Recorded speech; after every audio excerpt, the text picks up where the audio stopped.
The first thing I remember is the sound, not the crash, not the screech of tires, not even the impact.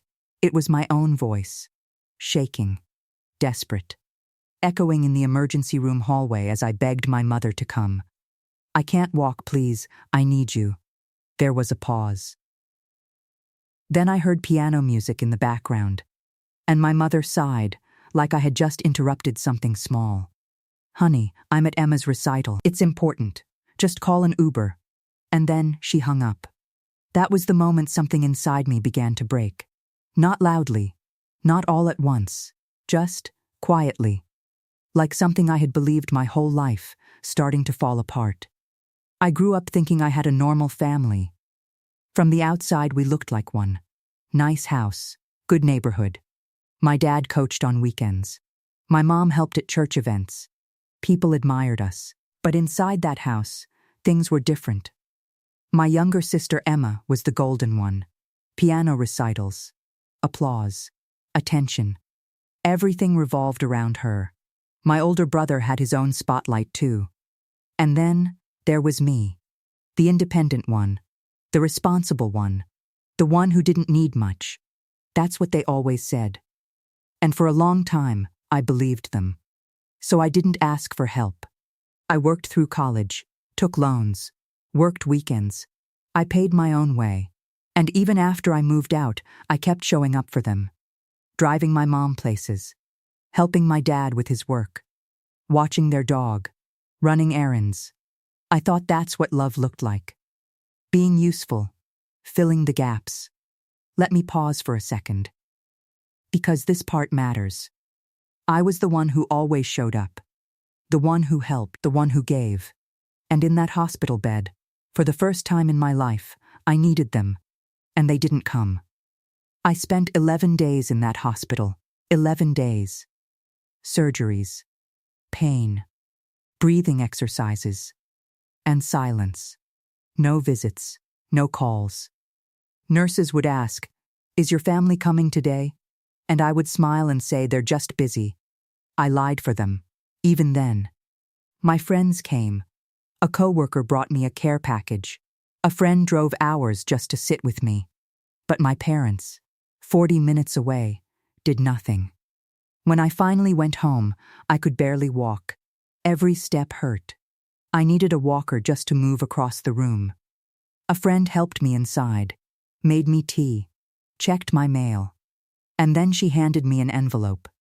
My parents' return address. For a moment, I felt something in my chest. Hope. Maybe this was an apology. Maybe they felt bad. Maybe they realized what they had done. My hands were shaking as I opened it. Inside was a handwritten invoice. Dog sitting services. 5 days, $287, due upon receipt. I sat there in silence, because something about that moment changed everything. Not because of the money, but because of what it meant. I had just come home from 11 days in the hospital. I could barely walk. And they sent me a bill. That's when the door opened. And once it opened, I couldn't close it again. I started thinking back. Small things at first. Moments I had ignored. The time I paid for my sister's competition expenses. The money I lent my dad just for a month. The errands. The favors. The constant help. It had always felt normal. But now, something felt different. So I did something I had never done before. I started digging. Let me pause again, because this is where everything shifts. Up until now, I believed I was helping my family. What I was about to discover was that I had been used by them. For years, I went through everything: bank statements, payment apps, old messages. At first, it didn't seem like much, small amounts, random transfers. But then patterns started forming. Dates lined up. Amounts matched their expenses. Shared costs I never agreed to. Money I never questioned. And then I found something that hit harder than anything else. My grandmother's inheritance. $4,000. My mother had told me it would be easier if she handled it. I trusted her. I never saw that money. I had forgotten about it. Until that moment. That's when it all became clear. This wasn't support. This wasn't family helping each other. This was something else. Something quiet. Something consistent. Something I had refused to see. By the time I finished, it wasn't hundreds. It wasn't even a few thousand. It was over $20,000. Taken over years. Not asked for. Not discussed. Just expected. That realization broke something deeper than the accident ever could. Because it wasn't just about money. It was about how they saw me. Not as a daughter, but as a resource. I cried that night, quietly. The kind of crying that comes when you finally understand something you can't unlearn. But the next morning, I stopped crying, and I started planning. I gathered everything. Every transaction, every message, every detail. I organized it, documented it. For the first time in my life, I wasn't reacting. I was preparing. Then I called a lawyer.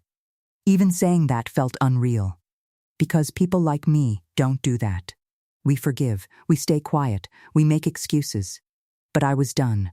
When the lawyer reviewed everything, she didn't look surprised. She said, "This is financial exploitation." Those words changed something. Because for the first time, this wasn't just pain, it had a name. We sent them a letter. Not emotional, not angry, just facts. A full breakdown of everything, and a request for repayment. That's when they finally called. After everything, they called. My mom was angry. "How dare you accuse us?" My dad said, "We raised you." I listened. Quietly. For once I didn't defend myself. When they finished, I said one sentence.